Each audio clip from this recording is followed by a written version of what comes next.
Bonjour et puis bienvenue donc à toutes et tous pour ce nouveau déjeuner Veto Entraide. Nous avons la joie d'accueillir aujourd'hui Maïwenn Moreau pour nous présenter sa thèse donc qu'elle a soutenue en 2024. Donc Maïwenn était étudiante à VETA GrosSup donc à Lyon et donc elle a réalisé son travail de thèse sur les interruptions de pratique vétérinaire chez les jeunes diplômés. Effectivement, c'est un sujet dont on parle souvent, hein, d'ailleurs, dans la profession, un sujet qui revient vraiment fréquemment. Cette question des arrêts prématurés de la pratique face aux difficultés de recrutement dans la profession. Et donc, Maïwenn va nous parler des causes, des solutions qui peuvent être mises en place. Donc aujourd'hui, Maïwenn est praticienne en canine en Ille-et-Vilaine. Et donc, elle va nous montrer aussi comment finalement ce travail influe sa pratique aujourd'hui. Et donc, je vais lui passer la main. Et donc, si tu veux, Maïwenn, tu peux partager ton écran. Donc, je vous invite toutes et tous à couper vos micros pour éviter qu'il y ait des petits bruits impromptus qui arrivent. Si vous avez des questions, vous pourrez les poser à la fin de la présentation de Maïwenn et vous pouvez aussi les faire figurer dans le chat et je pourrai les reprendre à la fin. Voilà. À toi, Ah, Maïwenn. merci beaucoup. Alors, euh,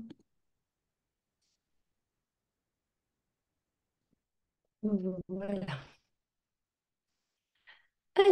Moi j'aimerais commencer par remercier l'ensemble donc, de mon jury de thèse, Dr Lefebvre-Sébastien, Dr Bruyère-Pierre et le professeur Caroline Prouillac de m'avoir accompagnée sur ce travail. J'aimerais aussi remercier l'association Méthode Entraide de me permettre aujourd'hui de présenter cette thèse et de vous la partager. Et enfin, l'ensemble des participants donc, de ce travail qui ont permis justement l'aboutissement de cette thèse. Alors, je vais commencer par un petit peu expliquer donc pourquoi ce sujet. Euh, je me rendais compte donc au sein de mes études, donc j'étais je pense fin de troisième année ou début de quatrième année, j'avais écho de proches, en tout cas de mes anciennes générations, donc ce qu'on appelle nos anciens, euh, où en fait les personnes arrêtaient au cours de leur première année de pratique, deuxième année de pratique, voire plus loin. Et donc, cette problématique, moi, enfin, ça me questionnait dans le sens où je me disais, bah, ouais, enfin, ça fait quand même super longtemps pour la plupart, qu'on a envie d'être vétérinaire.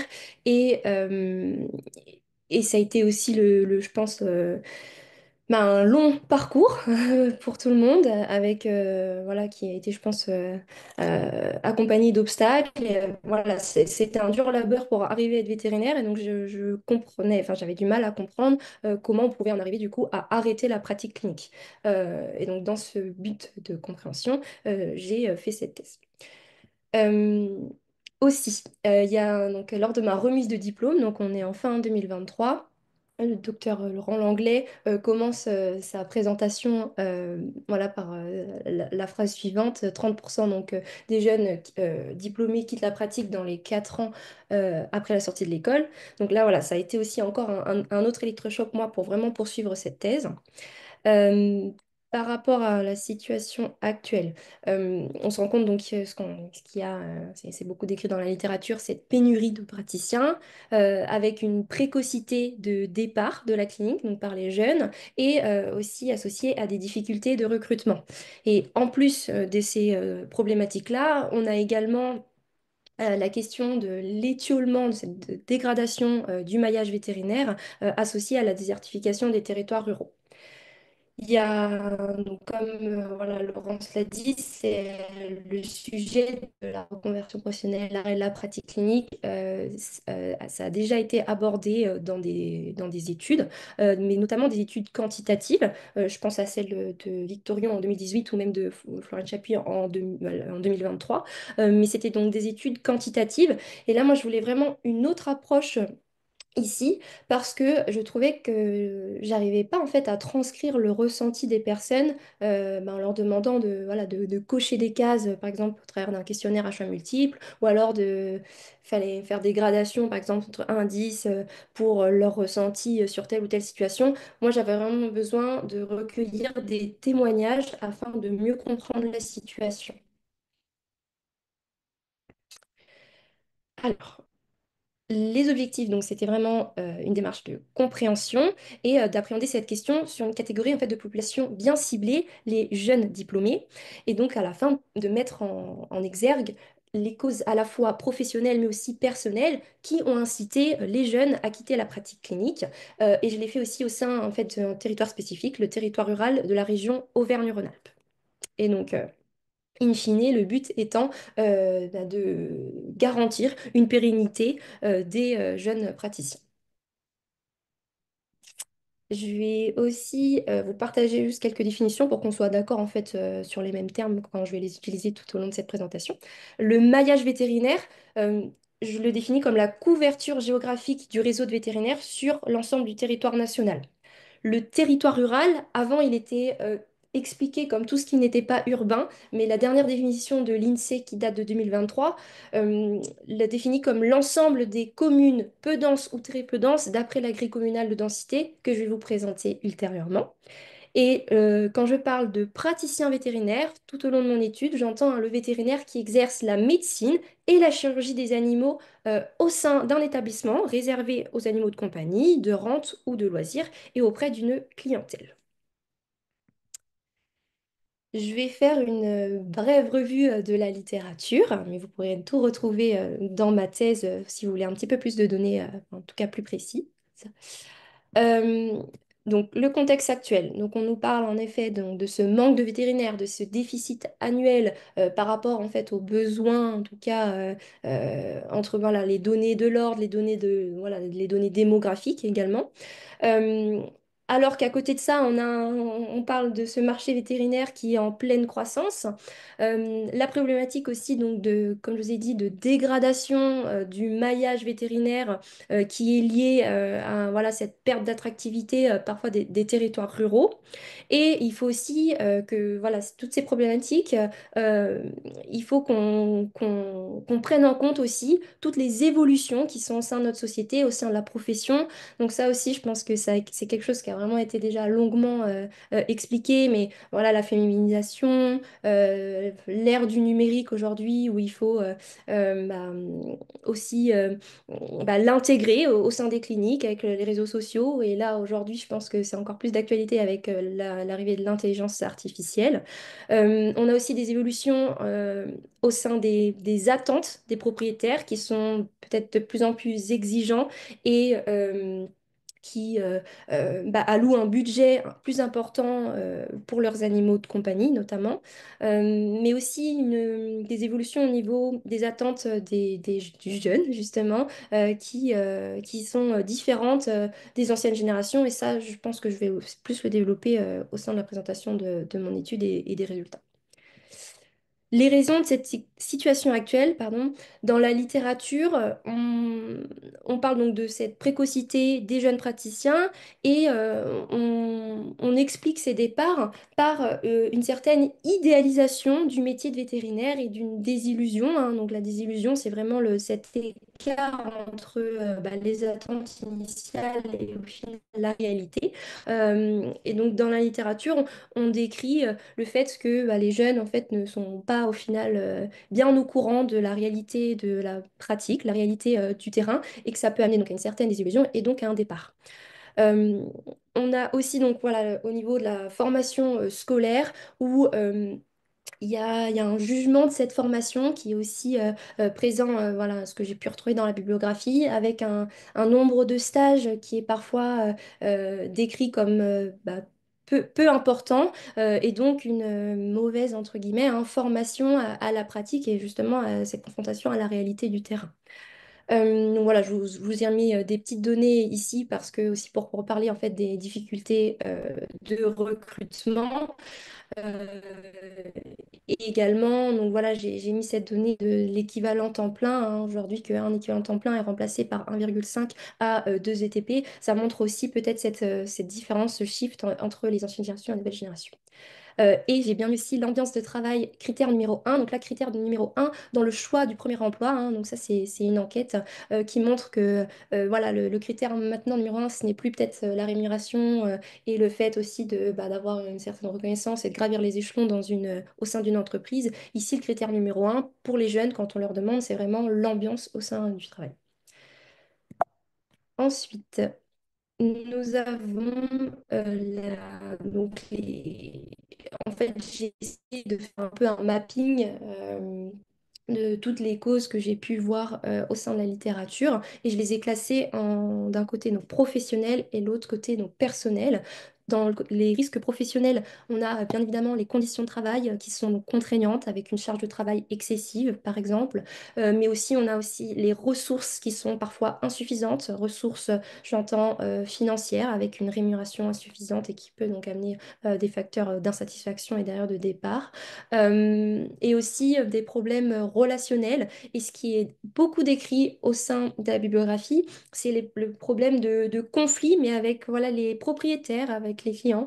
Euh, on a pareil, les termes voilà, les agressions verbales, les agressions physiques, parfois le terme de bashing. Et donc ça, c'est très décrit dans la bibliographie et donc qui peut participer à une certaine désillusion et donc à un départ des jeunes. Dans le côté personnel, on a aussi les problèmes de santé avec toutes les problématiques de burn-out et donc de surmenage et d'épuisement professionnel et donc qui amène à un départ. Et dans la catégorie développement personnel, je, je parle en fait pour certains d'un manque de challenge, un manque de stimulation qui amène donc à une reconversion professionnelle. Parmi les solutions actuelles qui sont présentées dans la littérature, on a, donc voilà, comme on a ce déficit en fait de praticiens, bah, qu'est-ce qu'on fait? C'est qu'on augmente le nombre d'étudiants, donc par la création de l'école privée, la nouvelle voie post-bac. Alors la création d'une cinquième école publique, d'après dernière actualité, justement, ce n'est plus trop d'actualité. Solidifier le maillage vétérinaire, donc ça peut passer par l'exemple du tutorat. Donc moi, j'ai moi-même fait donc, un tutorat. Donc c'est une période vraiment immersive de stage en fait, de 18 semaines au sein en fait, d'une clinique. Et ça permet, je pense, aux jeunes donc, d'affronter justement cette réalité du terrain. Euh, et ensuite, on peut aussi euh, parler d'un certain d'une modification au sein des cliniques en termes de management, voilà, qui peut permettre derrière d'assurer cette pérennité des jeunes praticiens. Voilà.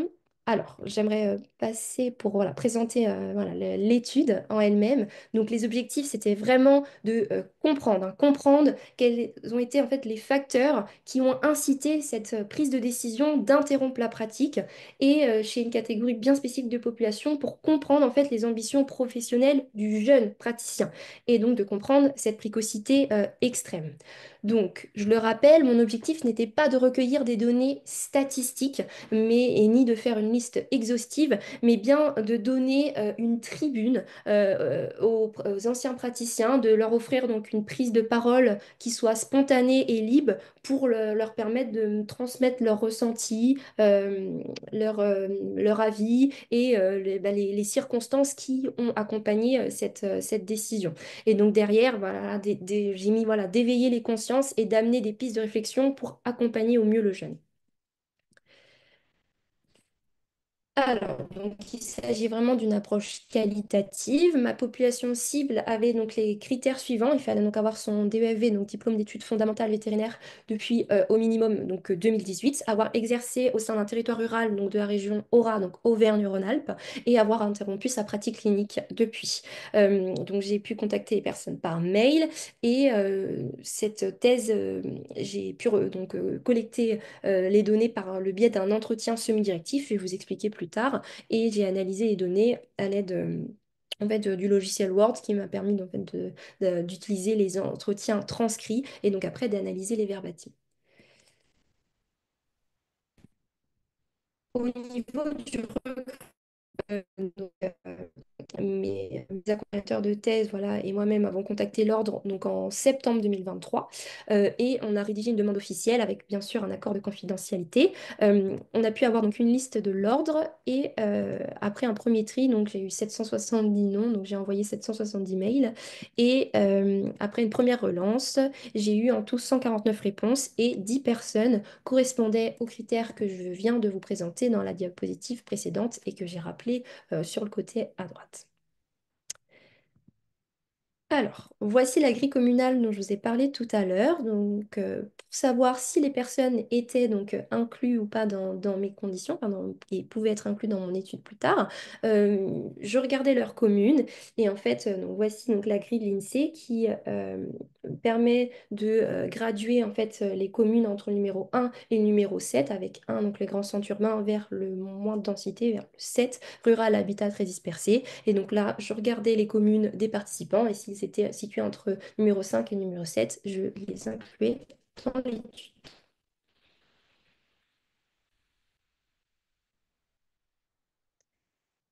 Donc, au niveau de l'entretien en tant que tel, après différents échanges avec des professeurs, mais aussi avec des personnes qui avaient utilisé l'étude qualitative, je suis arrivée à décider de faire des entretiens semi-directifs, c'est-à-dire que l'entretien va être structuré par une trame avec des questions qui sont ouvertes et qui permet donc à la fois, bah, la trame, elle permet de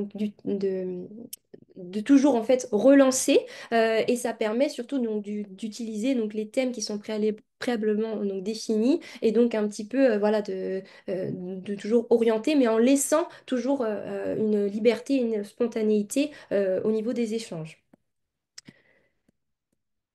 Ensuite, donc après avoir fait la revue de la littérature, nous avons organisé en fait une réunion avec donc, le GTV Aura, CRVL Aura et l'Ordre régional de la région Auvergne-Rhône-Alpes pour présenter le projet et pour aussi avoir des conseils. Et j'ai aussi présenté ma première version de mon guide d'entretien. Cette réunion, elle avait vraiment pour but de présenter le sujet et pour en fait, mon objectif, c'était bien de montrer que je n'étais pas, voilà, j'étais contre personne, justement. Je voulais avoir bah, le soutien des organismes et justement leur montrer que moi, mon objectif, c'était vraiment d'aider la profession et de trouver des clés pour maintenir voilà, les jeunes au sein de la pratique clinique vétérinaire. Euh, Hop, donc ce guide d'entretien, il a été voilà, évolutif, hein, hop, je le mets à côté. Il a été évolutif, c'est-à-dire que d'abord, je l'ai fait tester en fait sur des non-vétérinaires et des personnes vétérinaires pour voir si bah, les questions étaient assez précises, si justement ça n'orientait pas non plus trop les réponses. Euh, et il a été flexible, c'est-à-dire que même une fois que le guide était euh, petit à petit, si une personne, la deuxième personne que j'ai interrogée me parlait d'un thème, bah, je me disais, ah, bah, c'est super ça, je vais pouvoir du coup en parler plus tard. Donc il a vraiment été flexible tout au long des entretiens. Et au niveau du déroulement des entretiens en tant que tel, j'essayais donc de faire ça au maximum en face à face. C'est d'ailleurs une raison pourquoi en fait j'ai mis cette étude au sein de la région Auvergne-Rhône-Alpes parce que donc comme voilà j'ai fait mon école à Lyon pour des raisons pratiques, j'ai voulu mettre cette étude sur la région Auvergne-Rhône-Alpes pour pouvoir donc me rendre euh, disponible et directement en fait chez les personnes pour avoir cette rencontre. Mais ce que je n'avais pas imaginé, c'est que même si les personnes avaient pratiqué au sein des territoires ruraux, après, ils ont pu aussi faire leur vie et donc partir. Et donc, j'ai dû faire des entretiens en visioconférence pour toutes les personnes qui étaient à l'autre bout de la France ou à l'autre bout du monde. Donc c'est à chaque fois, voilà, donc c'était dans un lieu calme et qui était choisi bien sûr par le participant. Et tous les entretiens ont été enregistrés. Je faisais bien sûr, enfin voilà, j'ai signé moi un accord de confidentialité, pardon, pour garantir l'anonymat de toutes les réponses et les personnes aussi donc signer un formulaire d'engagement. Hop, donc voici mon guide d'entretien. La première partie, c'était la présentation personnelle. Cette partie, elle était pour moi clé parce que je demandais en fait les valeurs cardinales de l'individu. Donc ça me permettait aussi bah, d'un petit peu plus connaître la personne et de comprendre après aussi ses aspirations et ses attentes en termes professionnels. Ensuite, cette catégorie, donc je demandais aux praticiens, aux anciens praticiens, quel était leur ressenti par rapport à leur expérience. Et enfin, la catégorie interruption de la pratique clinique, où je demandais bah, quel était le contexte et toutes les circonstances qui ont accompagné cette prise de décision. Et les sous-catégories ensuite sont en fait toutes les catégories que j'avais vues donc, dans ma littérature, donc le relationnel, donc à la fois avec les clients, les pairs et l'employeur, les conditions sur le travail, une catégorie management et aussi une catégorie pour tout ce qui est facteur de risque personnel. Alors, donc la partie pour moi la plus importante, donc les résultats. Les résultats, je les ai donc divisés en trois parties. La première, le développement personnel du jeune praticien.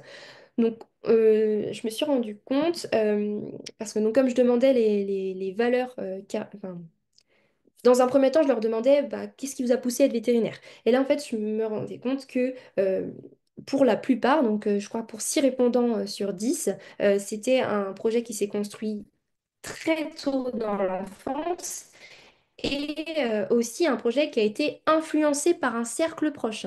Influencé par un cercle proche, c'est-à-dire que donc voilà, moi j'ai mon manuscrit à côté, donc comme ça je peux aussi vous lire certaines paroles. Voilà, je suis devenue vétérinaire essentiellement parce que mon père était vétérinaire. Ou d'autres personnes me disaient j'ai choisi d'être vétérinaire car voilà, dans ma famille, on a toujours été proche du soin. Voilà, ma tante est infirmière, mon tonton est docteur. Donc là, pour moi, c'était intéressant de notifier que on a une réelle influence du cercle familial, enfin du cercle proche, pour la construction du projet professionnel, alors que c'est quand même quelque chose de très personnel. Ensuite, au niveau des valeurs que donc, je demandais en début d'entretien, là j'ai fait un nuage de mots hein, où on voit que donc, la taille des mots est proportionnelle à la fréquence d'apparition de ces derniers au cours des entretiens. C'est l'honnêteté qui a été donc le plus cité, hein, la moitié des répondants l'ont utilisé, avec la bienveillance et la famille. Euh, c'est important de voir que ces trois valeurs, ce sont donc, même si ce sont donc des valeurs individuelles, je trouve qu'elles sont au final très portées sur autrui. C'est-à-dire que les participants veulent une communication transparente, sincère, mais aussi des relations qui sont euh, bienveillante dans le sens où avoir toujours le soutien de l'autre et l'aide de l'autre. Et puis voilà, la même valeur de la famille. Hein. Donc on voit vraiment que ce sont des valeurs plutôt au final portées sur le collectif, alors que c'est donc voilà, une valeur, des valeurs que je demande de l'individu. Au niveau des aspirations professionnelles, je demandais si est-ce que ces valeurs, ils les retrouvaient au sein de leur environnement de travail en tant que praticien. Et 7 répondait sur 10 m'ont dit que non, ils ne les retrouvaient pas au sein de leur environnement, mais par contre, ce qu'ils s'efforçaient à les avoir dans les échanges qu'ils avaient avec les propriétaires, dans la façon de gérer un cas clinique. Ensuite, j'ai mis donc voilà ce terme fossé générationnel. Pour moi, c'était important aussi de vous partager le fait que certains participants m'ont partagé le fait d'avoir presque honte justement d'avoir ces valeurs personnelles de famille parce que c'était pas le cas en fait pour les anciennes générations et donc on cachait un petit peu ce sentiment bah, d'avoir des attentes qui étaient différentes. C'est le cas en fait voilà, de P3 qui me mentionne, il y a le fossé de la génération aussi de ces vieux vétos qui ont tout donné pour leur clientèle et qui ne comprennent pas que nous, jeunes vétos, eh bien on a d'autres attentes. Hop, et j'ai aussi mis la citation ici de P8, hein, donc la personne numéro 8. Mon critère numéro 1 pour trouver un travail, tu sais, c'est pas le salaire, donc comme on l'a vu dans la littérature, c'est vraiment les collègues et les gens avec qui tu travailles en numéro 1. C'est un secteur où tu as besoin d'un soutien et d'une équipe. Donc encore une fois, là, les besoins en fait numéro 1 voilà, des jeunes, c'est le soutien et le noyau au sein d'une équipe et des relations qui sont bienveillantes. L'expérience clinique en tant que telle, hop, comme pour les valeurs, j'ai demandé donc aux participants de me résumer leur ressenti en 3 mots. Et voici donc le nuage de mots. On se rend compte quand même qu'il y a des sentiments qui sont assez partagés. On a le terme donc enthousiasme et stress, les deux termes qui ont été les plus cités, qui sont donc enthousiasme et stress qui sont quand même à l'opposé. On voit aussi les mots frustration, désillusion, mais aussi joie et gratitude. Ce que les participants ont essayé de m'expliquer, c'est que au début, ce sont des sentiments vraiment de fierté. On sort de l'école, des consultations tout seul, on gère des cas de A à Z, voilà, on met en place des traitements, ça fonctionne. Voilà, il y a voilà, une certaine fierté et c'est une nouvelle aventure qui s'offre à nous. Mais peu à peu, on a une désillusion qui s'installe, une frustration et donc des ressentis plutôt négatifs qui s'installent plus tard. Même si j'ai aussi des personnes, donc trois personnes sur les 10 qui m'ont expliqué avoir un ressenti négatif du début à la fin. Je ne sais pas si vous avez remarqué, mais dans le nuage de mots, on a le terme environnement toxique, hein. Ça, c'est P7 hein, qui m'a bien expliqué enfin, elle pesait bien ses mots et elle n'avait pas peur d'utiliser le mot toxique pour en tout cas parler de son expérience. L'exercice au sein du territoire rural. Alors, je voulais savoir si ça pouvait amener des difficultés.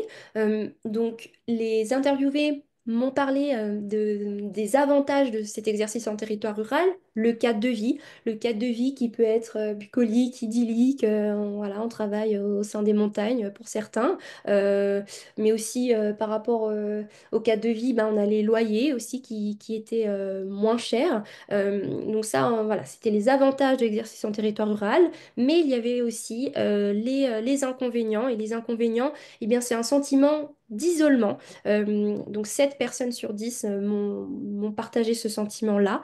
Un sentiment d'isolement vis-à-vis des proches.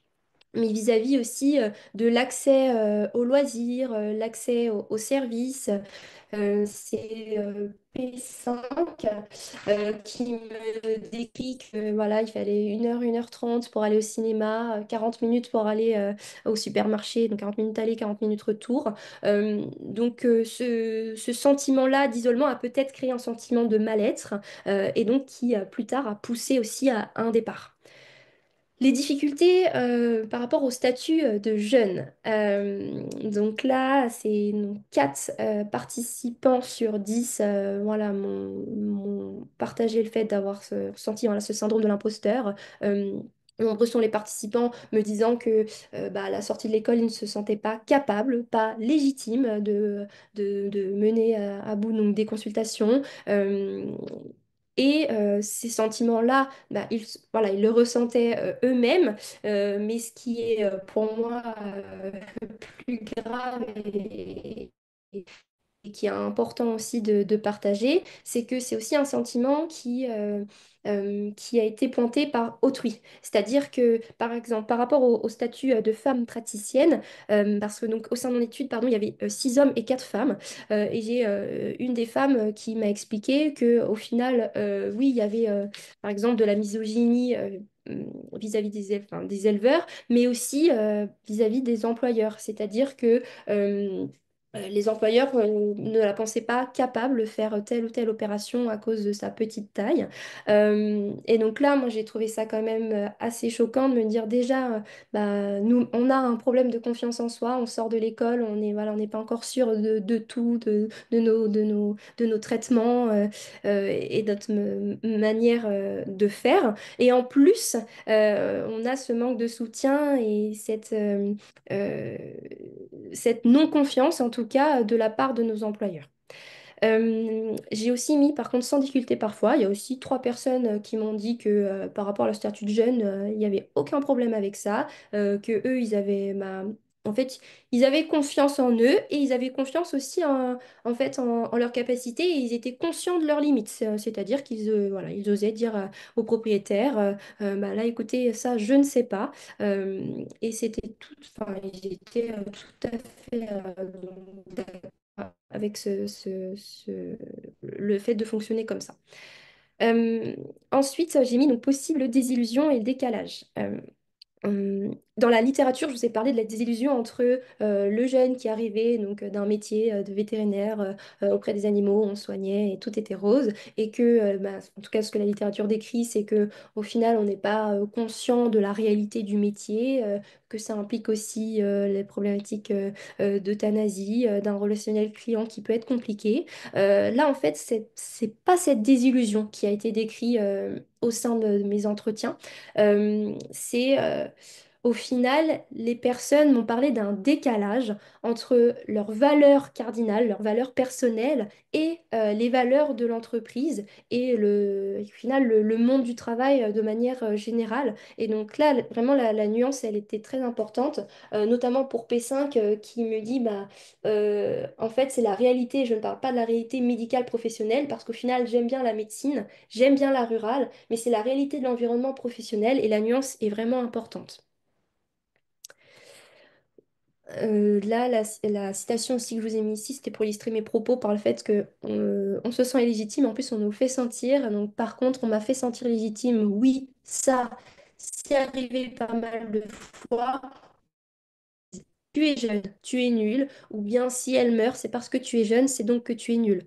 Voilà, c'est quand même grave. Je me dis, c'est pas possible que déjà, nous, on se mette une certaine pression. Et en plus, bah, c'est en entendant, en fait, peut-être quotidiennement ces phrases-là que ça peut amener à une rupture, en fait, avec la pratique clinique.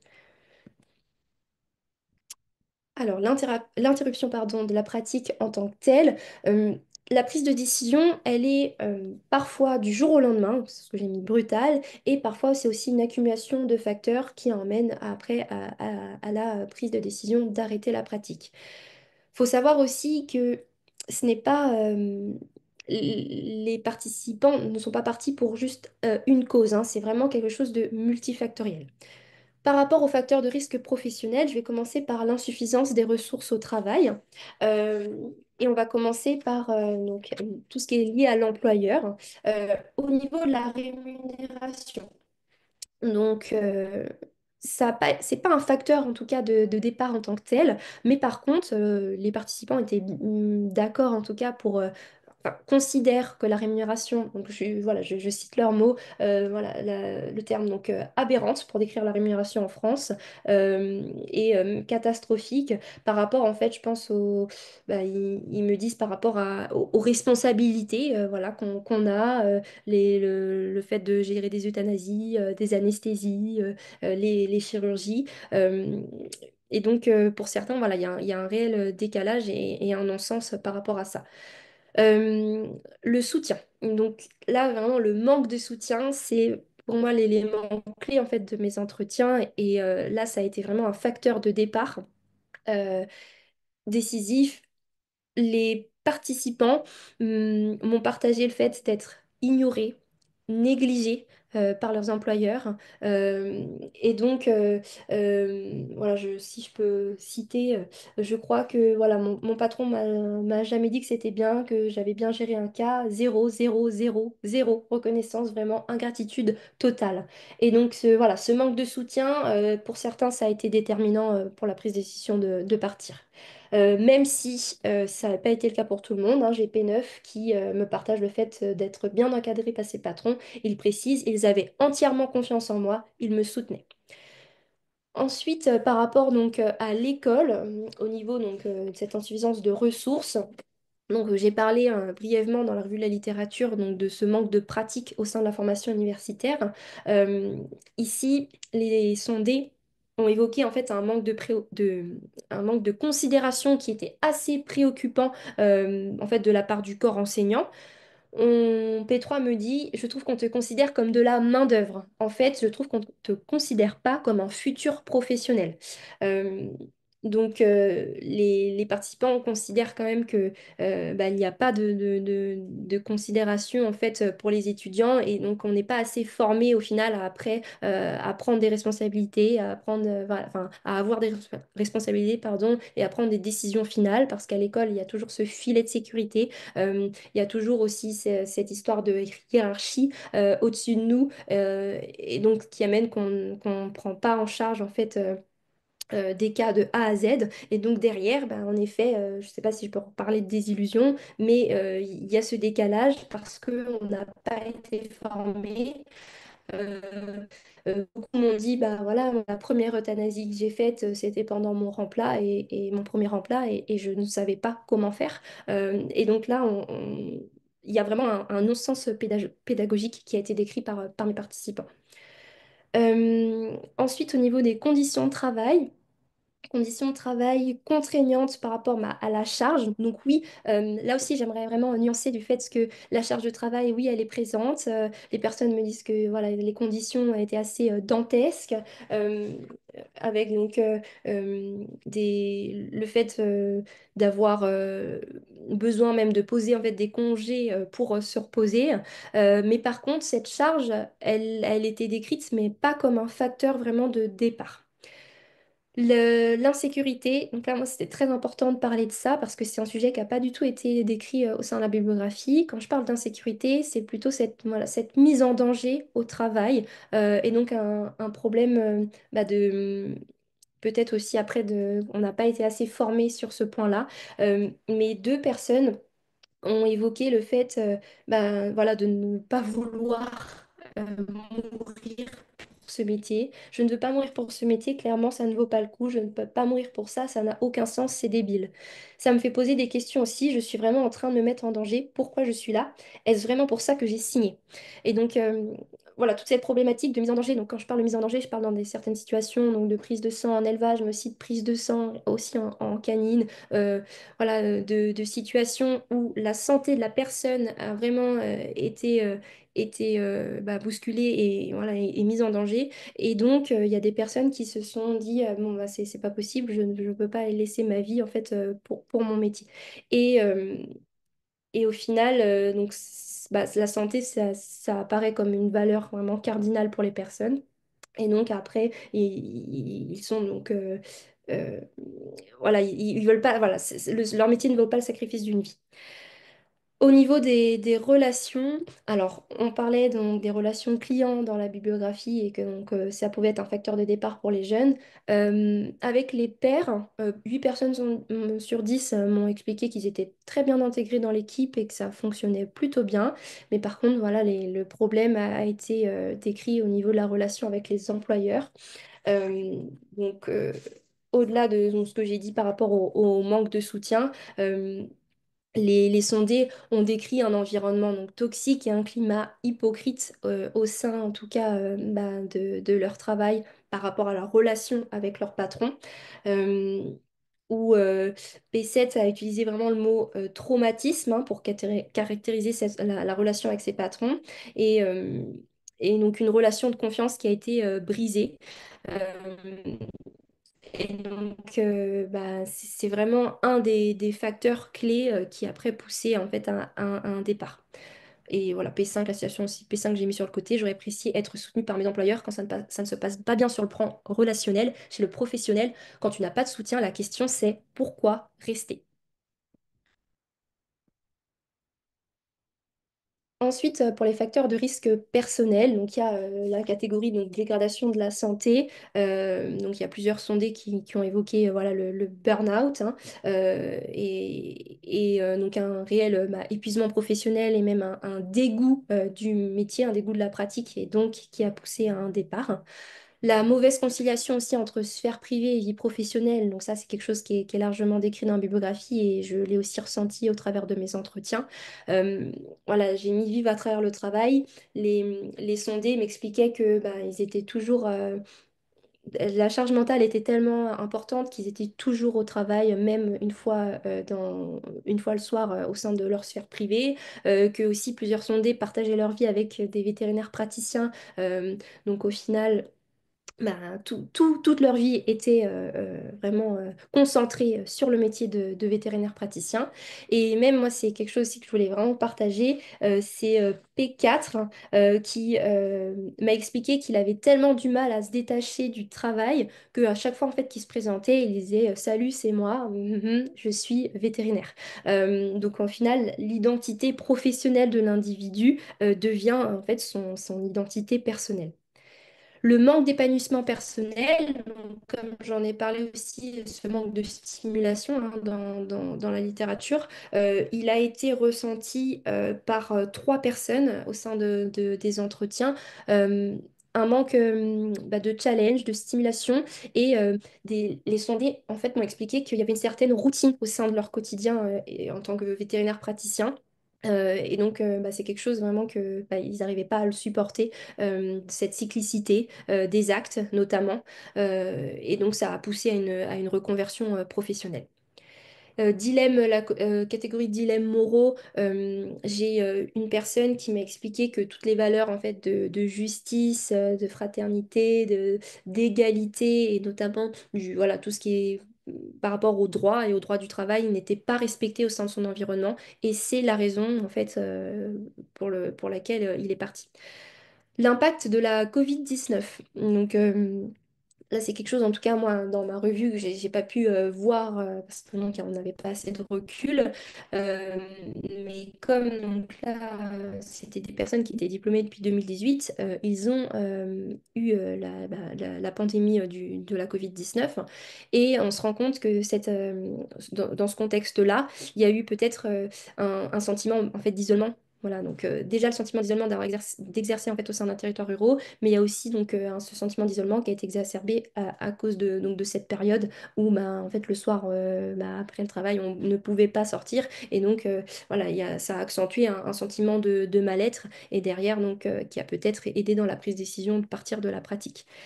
Et également au-delà de ça, ça a été une période où les personnes ont peut-être eu un petit peu plus de réflexion et donc ont pris la décision et ont déjà commencé à mûrir leur projet de reconversion professionnelle.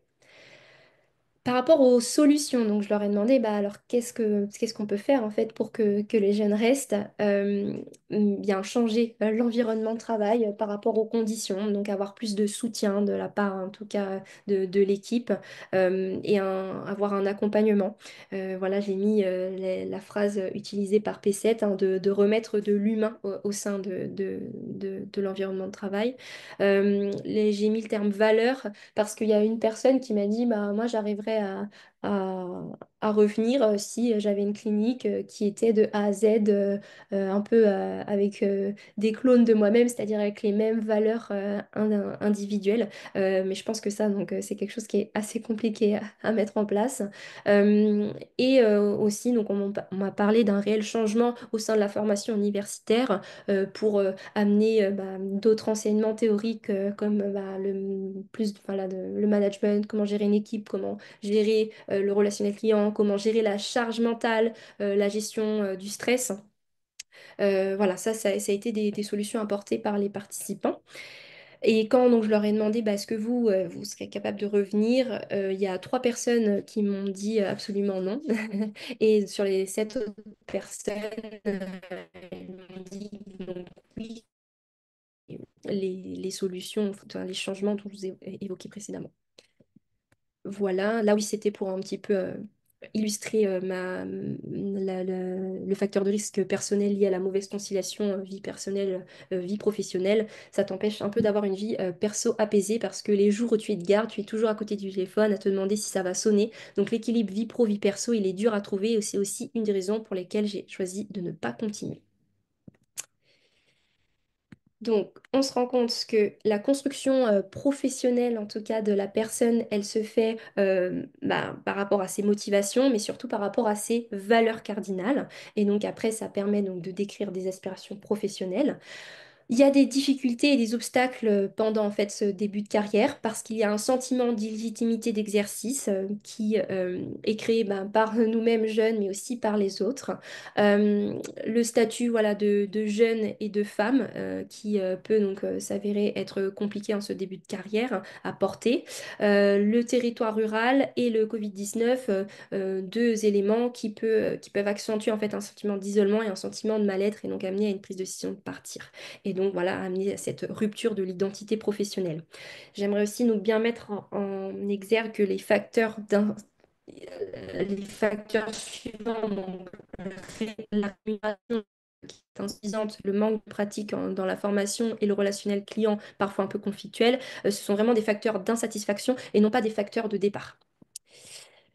Il y a, donc au final, on se rend compte qu'il y a des raisons qui avaient déjà été relevées dans la littérature, mais aussi des nouveaux éléments comme bah, la mise en danger au travail et donc l'impact sur la santé. Aussi le Covid-19, l'exercice au sein d'un territoire rural et les problématiques aussi de non-respect du droit. Donc, par rapport qu'est-ce qui peut se passer dans le futur, ça serait potentiellement bah, intéressant de faire une étude quantitative pour étendre ces critères d'étude à d'autres territoires et surtout de faire une étude pour chercher des solutions et de créer peut-être des préconisations en fonction des profils types que j'ai pu rencontrer en tout cas au sein de cette thèse. On se rend compte en fait que la première expérience professionnelle, c'est vraiment une clé qui est déterminante pour la construction après de toute la carrière. C'est sûr, c'est ces premières années qu'il faut vraiment, je pense, qu'on puisse travailler, notamment par exemple en établissant un programme d'accompagnement comme une sorte de mini-tutorat en début de pratique, afin de mettre bah, le jeune praticien dans les meilleures conditions pour continuer sa carrière. Ça passe aussi peut-être par sensibiliser les cliniques à toutes ces problématiques qu'on a vues, voilà, de soutien, de bienveillance, et donc d'avoir aussi peut-être une coopération entre les écoles et organisations professionnelles pour justement permettre d'organiser ce programme d'accompagnement. Je vais juste finir par le fait que cette thèse, donc au-delà voilà, de passer en fait une thèse, ça a été pour moi vraiment un enrichissement personnel parce que les échanges, mais j'étais tellement contente en fait de faire cette thèse parce que ça m'a apporté, les participants m'ont apporté des conseils, des informations clés pour après me permettre moi d'aborder plus sereinement mon début de carrière. Et donc ça, j'en suis vraiment complètement reconnaissante. Merci pour votre attention. Merci, Maïwen, pour cette superbe présentation. Alors, je vais arrêter l'enregistrement et on va pouvoir passer aux échanges. Alors, je t'invite à arrêter le partage d'écran si tu peux. Oui.